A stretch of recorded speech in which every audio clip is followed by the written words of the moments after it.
sing ilo ono sekara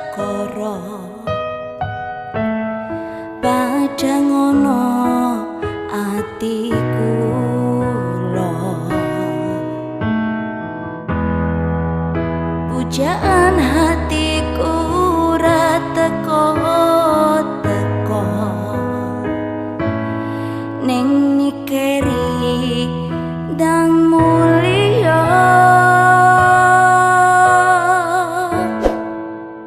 opo aku salah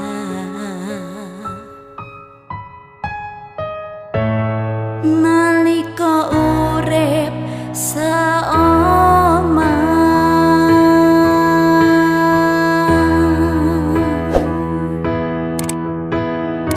aku nangis